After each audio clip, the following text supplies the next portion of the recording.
Queridos alumnos y queridas alumnas, vamos a dar arranque a nuestra cátedra de teoría de juegos, pero que, como ya les dije la vez pasada, todo lo que vamos a desarrollar va a ser economía industrial, es decir, que nuestra unidad tiene que ver con introducción, ahí está, introducción a la economía industrial. Vamos a tratar el qué, el cómo y el por qué se estudia la economía industrial. En esta primera parte de esta larga serie de videos vamos a comenzar con el punto 1.1 del libro de Pipal que ustedes ya tienen en la plataforma correspondiente. Yo soy el profesor Teddy Cabral y esto es teoría de juegos para la carrera de economía y su quinto curso, ¿sí? Bueno, vamos a remontarnos allá al año aproximadamente 2009-2008, cuando eh, Amazon, Amazon lanza su primer Kindle. Este Kindle es el primerito que salió, era bastante interesante, era un instrumento bastante caro y resultó muy interesante por el hecho de que las personas podían leer la cantidad de libros que quisiesen, podían tenerlos ahí digitalizados y podían llevarlo a donde quieran. Y lo bueno era que se ahorraba mucho en libros, era ecológicamente eficiente y además, ¿cómo les voy a decir? No dañaba los ojos, porque esta pantalla que tiene el Kindle no daña los ojos como daña, no sé, la pantalla del celular o la pantalla de la computadora. Esto fue evolucionando. Y ahora tenemos este Kindle. Ahora, este por ejemplo es el Paperwhite, eh, es un, ya podemos hablar de la última generación del año 2020, que es cuando estamos grabando este video, 11 años después o 12 años después que se haya lanzado, capaz mucho más. Pero esto representó una batalla de precios en su principio contra el Nook, que es un lector también de ebooks. Ahí vamos a, les recomiendo, ¿sí?, que toda persona que se haga llamar académica, que tenga un interés en el conocimiento, les recomiendo, o que se quiera llamar a ilustrar el día de mañana, les recomiendo que tengan este libro y que empiecen a hacer las lecturas, que lean literatura, que lean economía, las bibliotecas que hay, inclusive gratuitas, y de pago son muy grandes, inclusive hablamos por ahí que hay bibliotecas piratas muchísimas. Y esto planteó una batalla entre estos tres grandes, ¿sí? Nosotros lo que vamos a hacer en economía industrial es estudiar, por ejemplo, las relaciones estratégicas, las relaciones estratégicas o las acciones estratégicas entre estas tres empresas, ¿sí?, y en estos tres productos.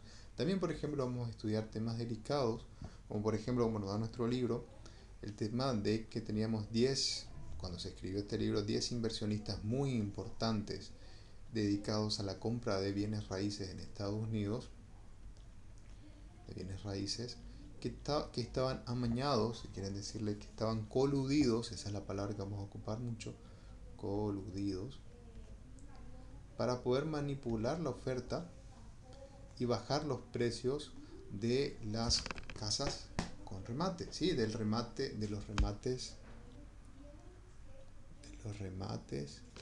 eh, de bienes raíces.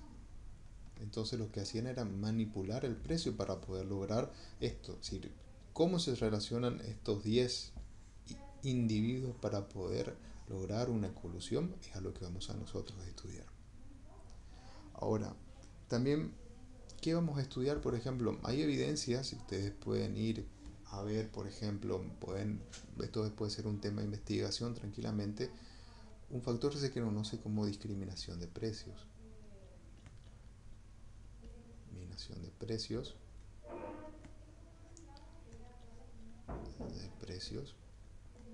Y ahora, ¿qué tenemos en especial con la discriminación de precios? Ahora, cuando discriminación de precios, por ejemplo, como dan ejemplo en nuestro libro, por ejemplo, hablamos de sanatorios en donde aquellos que tenían, por ejemplo, eh, que tenían el seguro médico,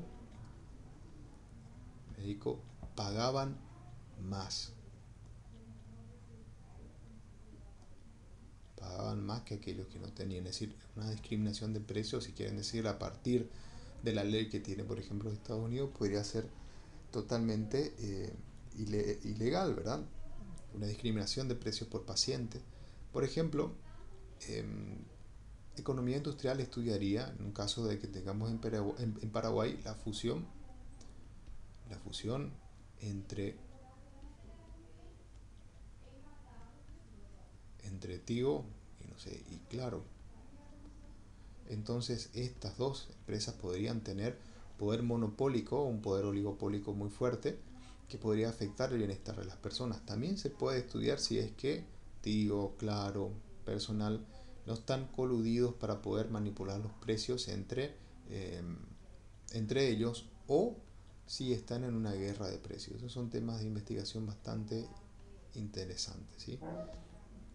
Voy a borrar esto acá para poder comentarle más cosas. A ver.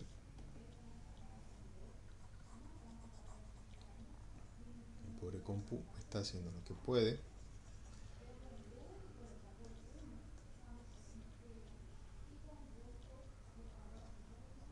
Vamos a borrar para poder sacar. Entonces estos puntos que vimos hace un momento serían, aquí voy a borrar, vamos a hacerlo más fácil acá. Ahí está.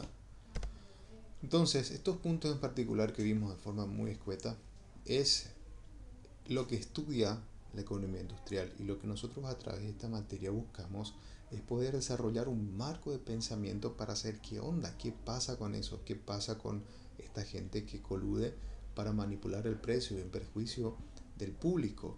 Eh, ¿Es sano que una empresa como Amazon y Apple estén en competencia? ¿O no es sano? O terminaremos una guerra de precios donde los precios serán más altos, ¿sí? Entonces, este marco mental que nosotros vamos a desarrollar, que tiene su base en la microeconomía, nos va a permitir a nosotros formular hipótesis sobre los mecanismos que están funcionando debajo del mercado imperfecto, porque nosotros, sobre todo lo que vamos a estudiar en economía industrial, es el mercado imperfecto. Aquí tenemos casos bastante interesantes de empresas muy grandes, ¿sí? Tenemos Amazon, Microsoft, tenemos Apple, nos faltaría al Facebook, ¿verdad? Para poder tener a las 4 empresas que están siendo investigadas ahora con más fuerza. Tenemos la primera empresa que fue o que perdió un juicio en monopolio, estamos hablando del Standard Oil de los Rockefeller.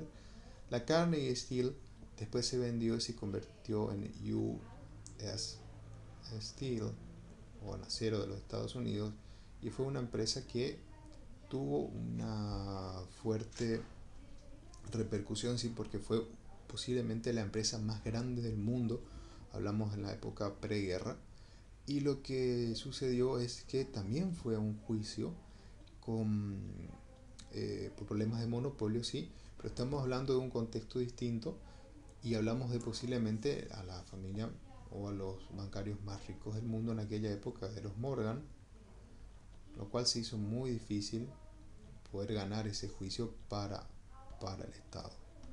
Bueno, miren, lo que le tengo aquí es qué pasó después de después que se disolvió la Standard Oil. Le voy a volver a traer esto más adelante. Se dividió en 1, 2, 3, 4, 5, 6, 7 empresas, ¿sí? Hablamos de Nueva York, New Jersey, Nueva York, California, Kentucky, Indiana, Ohio, y de Ohio también aquí, ¿sí? Standard Oil Ohio y de Ohio Oil Company. Se dividió en toda esta cantidad de empresas que después fueron mutando, comprándose, revendiéndose, y se convirtieron en estas empresas que nosotros conocemos.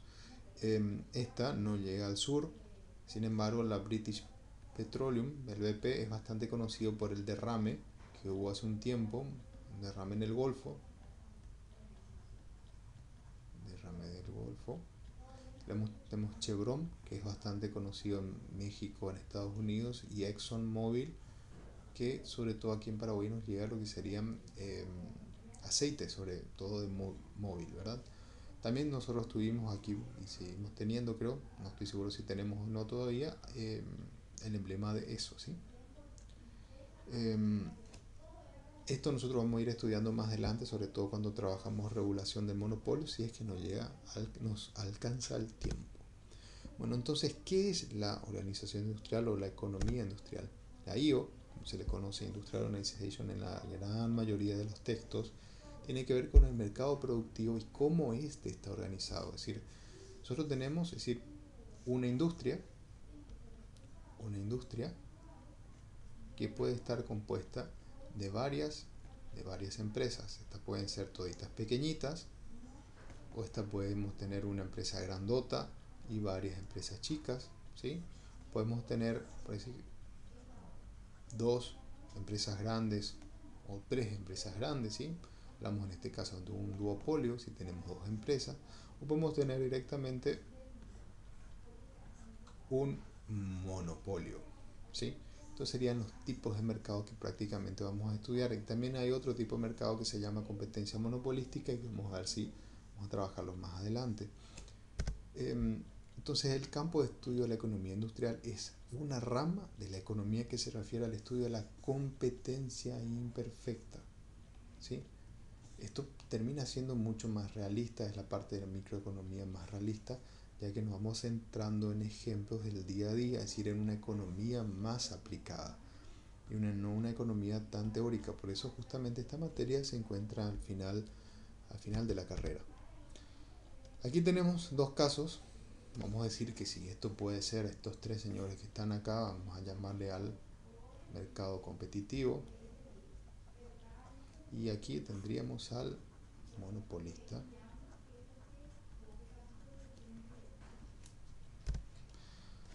La competencia perfecta, ya vimos que es entonces un mercado poblado de pequeñas empresas y caracterizadas por la eficiencia económica. No se preocupen si no se están acordando todavía con mucha certeza lo que era competencia perfecta y cómo está trabajado. Vamos a dar un repaso en esta misma unidad. Y el monopolio es cuando tenemos una sola empresa con toda la cuota del mercado, ¿sí? Es decir, que es la dueña absoluta del mercado, es la única que vende. Ahora, estos son los extremos del mercado. Es decir, en un punto de nuestra cuerda tenemos a la competencia, al mercado de competencia perfecta, y del otro lado tenemos al monopolio. Pero, ¿qué pasa acá en el medio? ¿Sí? Como ya les dije, podíamos tener muchas empresas, teníamos empresas grandes y distintas combinaciones. La enorme cantidad de combinaciones que hay es casi infinita y no podemos decir exactamente qué es una competencia imperfecta, ¿sí? Entonces, tratamos de saber qué pasa en el medio, ¿sí? ¿Qué tenemos entre los dos polos? Entre un monopolio puro y duro y entre una competencia perfecta de libro. Este medio a nosotros nos crea una serie de interrogantes.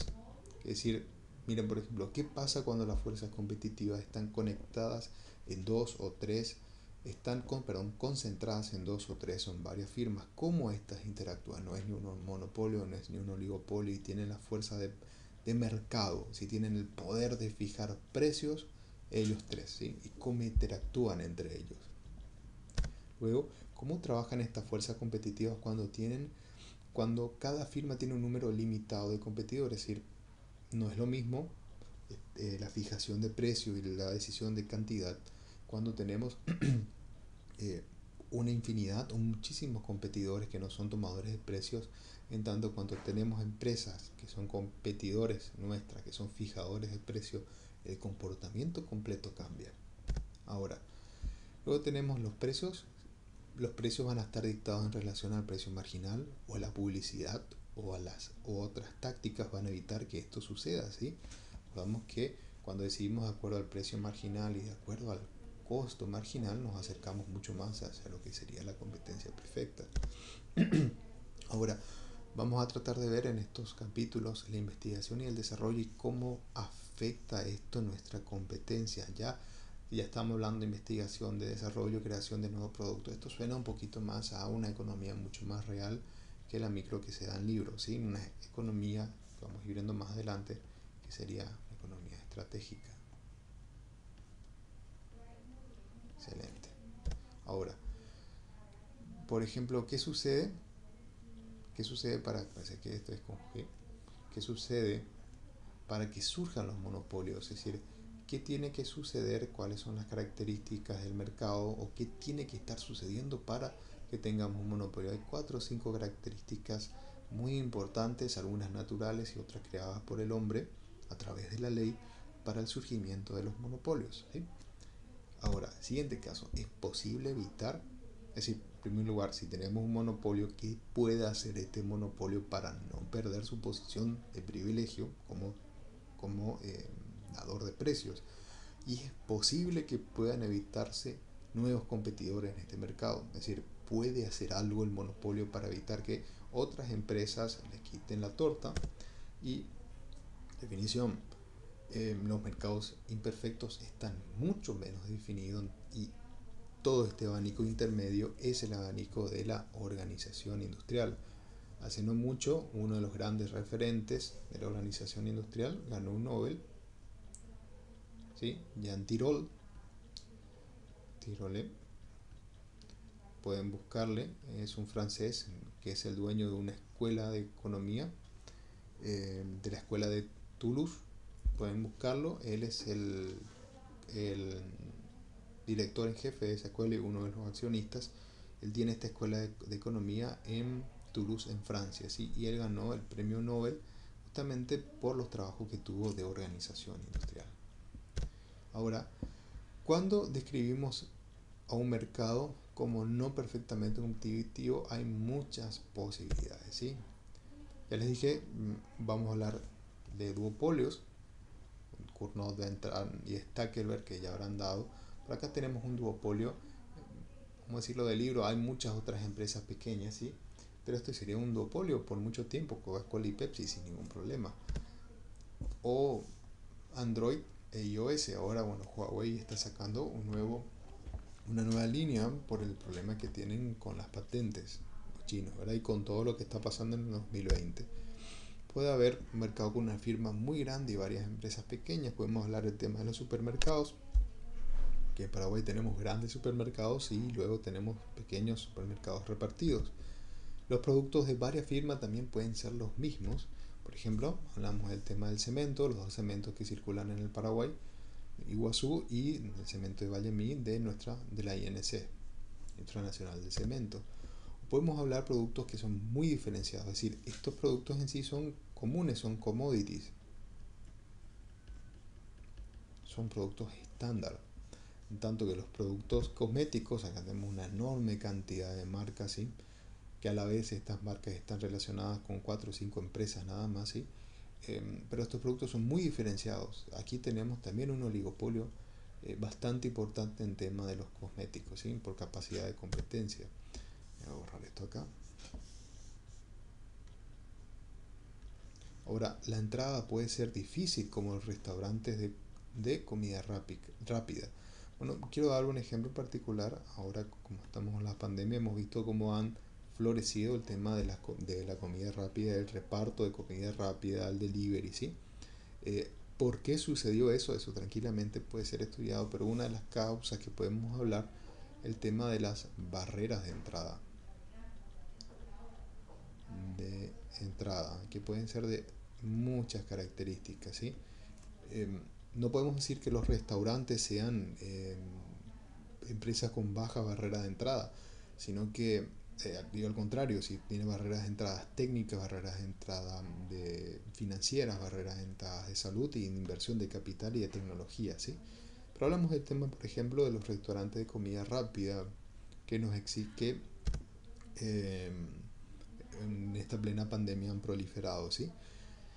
Y después tenemos otros mercados muy difíciles de entrar, como al ejemplo el negocio automotriz, pero puede ser el negocio automotriz de la concesionaria de un auto, ¿sí? Ya es suficientemente difícil, ya nos exige una inversión en capital, una inversión en tecnología, en recursos humanos bastante complicada para poder entrar dentro de ese mercado. Ahora, entonces, la variedad de posibles características de un mercado hace muy difícil para nosotros definir amplia e inequívocamente lo que es un mercado imperfecto.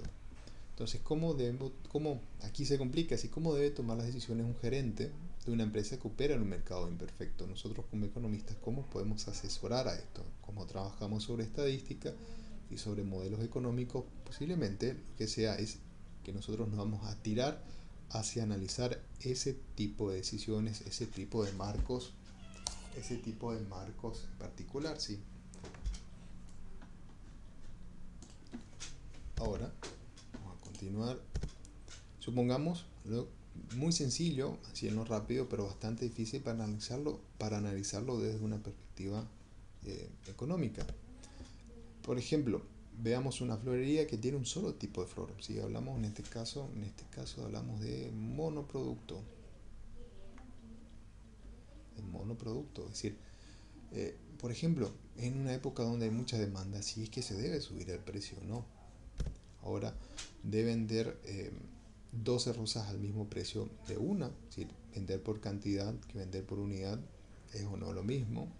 Es decir, ¿en qué modelo económico puede basar una persona este pensamiento? ¿Sí? Debe aplicar un descuento por cantidad y, por ejemplo, debe vender las rosas en unidades o en pack, es decir, vender de a 12 o de a 6, ¿sí? O tiene que venderla de a una, que no es lo mismo que lo que quisimos decir vender a 12, sino que uno es vender 12 solamente, pero podemos vender 13 o 14 también, pero en este caso es vender, por ejemplo, de a 12, eh, perdón, sería en realidad 6, vender 12, vender 18, ¿sí? De media docena de por medio, ¿cierto? Ventas atadas ya vamos a ver más adelante también en más profundidad. Bueno, supongamos, por ejemplo, un chef que tiene que elegir un menú completo de entrada y aperitivo simplemente. Vamos a hacer que sea el chef de entrada, no el chef general. Debe entonces tomar una decisión al inicio de una temporada, cuando empieza la temporada alta o la temporada baja, o digamos para cada estación del año. Debe además fijar el precio para cada ítem del menú. Aquí estamos hablando de decisiones estratégicas y decisiones de precio, aquí es donde se vuelve complicado. Entonces el chef debe incluir todas estas variables en su decisión. Es decir, el costo, evaluar el precio y la disponibilidad de los ingredientes de cada temporada, ¿sí? Qué vegetales, por ejemplo, qué mariscos, qué pescados, qué peces, por ejemplo, aquí en Paraguay se pueden conseguir en una u otra determinada época, si estamos en veda o no, si pueden llegar lo suficientemente frescos de la pescadería, o si uno está en la costa, supongamos que está en La Plata o están, supongamos, en el Mediterráneo, que ustedes se vayan de vacaciones al Mediterráneo, si queremos saber si nos llega fresco, o están en el Japón, donde tenemos muchos mercados de pescado fresco, ¿verdad? Queremos saber qué tan cerca estamos del mar o la granja. Por ejemplo, los precios de menú van a ser a la carta o van a ser precios fijos. La comida será libre de gluten, será vegetariana, será vegana, ¿vale la pena tener todo esto o no vale la pena? ¿Sí? Entonces esto ya se vuelve una decisión estratégica más que una decisión solamente de números. Ahora, debe tener un menú normal o tener un menú especial también para alérgicos. Es decir, tengamos, una persona puede ser alérgica no solamente al trigo, sino que puede ser alérgica al maní, que puede ser alérgica al aceite de oliva. Entonces, eh, tener todas estas posibilidades, es decir, bueno, que uno se vaya a un restaurante y le digan, que diga a un comensal, queremos que no tenga aceite de oliva, puede cocinar con otro aceite, ¿sí? Todas esas cosas debe considerar de forma estratégica el chef. Y cómo nosotros diagramamos esto desde el punto de vista económico es el trabajo de la economía industrial. Por ejemplo, ¿cuántos vinos y cervezas puede ofrecer? Es decir, puede ofrecer una gama alta de vinos con una cerveza intermedia y las distintas conjugaciones a partir de la demanda que tenga y del estudio estadístico de la demanda que se tenga que hacer. Entonces, como se han dado cuenta, el diseño del producto es tan importante como la fijación del precio. Es decir, no solamente aquí nosotros trabajamos en el precio como se trabaja en competencia perfecta, ya que si se acuerdan, en competencia perfecta el bien es homogéneo. En este caso no es homogéneo. Veamos, por ejemplo, en el año 2011, cuando Pepsi firmó un contrato bastante importante para anunciar en lo que sería el medio tiempo de la NFL.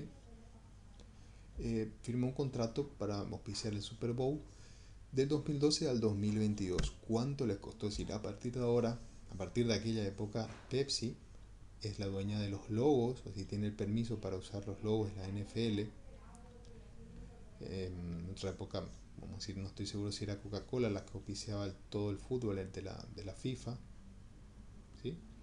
Y otras ligas, en caso volvemos a Pepsi, otras ligas de la NFL, las ligas menores, las ligas universitarias, ¿verdad?